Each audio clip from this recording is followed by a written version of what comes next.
ప్రభువు పేరట మీ అందరికీ శుభాభివందనములు. ఈరోజు మన అనుదిన వాక్య ధ్యానమైన ఎడారిలో సెలయేర్లలోని వాక్యము. మీరు అడుగుపెట్టు ప్రతి స్థలమును మీకిచ్చుచున్నాను. యెహోషువ గ్రంథము 1వ అధ్యాయము 3వ వచనము. క్రీస్తు కోసం మనం ఇంతవరకు ఆక్రమించుకోలేని స్థలాల సంగతి మాత్రమే కాక ఇంతవరకు మనం స్వతంత్రించుకొని అనేకమైన వాగ్దానాలు ఇంకా అలాగే ఉండిపోయాయి.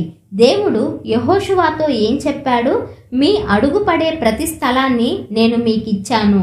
అటు తరువాత వాగ్దాన దేశాన్ని గురించిన వివరాలనిచ్చాడు. అదంతా వాళ్లదే.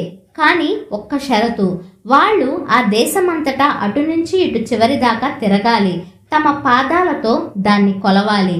అయితే 1/3 కంటే ఎక్కువ ప్రదేశాన్ని వాళ్ళు తిరిగి చూడలేదు. అందుకే 1/3 భాగమే వాళ్ళ స్వాధీనమయ్యింది. వాళ్ళు తమ పాదాలతో కొలిచి చూసినదే వాళ్ళకి దక్కింది. పేతురు రాసిన 2వ పత్రికలో మన కోసం తెరిచి ఉన్న వాగ్దాత దేశం గురించి చదువుదాము. మనం విధేయత, విశ్వాసాలనే అడుగులతో వాటిని కొలచి విధేయత గల నమ్మికతో దాన్నంతటిని మన సొంతం చేసుకోవాలని దేవుని చిత్తం. మనలో ఎంతమంది క్రీస్తు పేరట దేవుని వాగ్దానాలను స్వాధీనం చేసుకున్నాము? విశ్వాస భూమి ఎంతో విస్తరించి ఉంది. దాని కొనల వరకు నడిచి వెళ్లి మొత్తాన్ని స్వాధీనపరుచుకోవాలి. మన స్వాస్థ్యం మొత్తాన్ని మనం చేజిక్కించుకుందాం.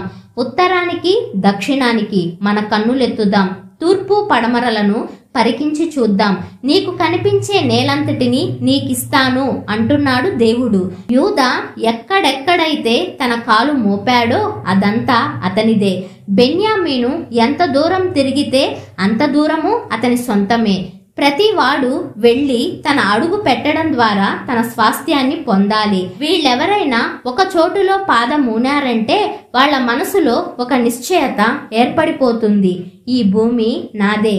దానియేలు అనే ఒక నీగ్రో వృద్ధుడు కృపలో గొప్ప అనుభవం ఉన్నవాడు. అతన్ని ఒకసారి ఎవరో అడిగారు, దానియేలు, మతంలో నీకు అంత సంతోషం, శాంతి ఎలా దొరుకుతున్నాయి? అతను జవాబిచ్చాడు, అతి శ్రేష్టమైన విలువైన వాగ్దానాల మీద నేను బోర్లా పడిపోతాను. వాటిలో ఉన్నవన్నీ నావే. ఎంత సంతోషం! అవును, వాగ్దానాల మీద బోర్లాగా పడిపోయి వాటిల్లోని ఐశ్వర్యాన్నంతటినీ కౌగిలించుకుంటే అవన్నీ మనవే.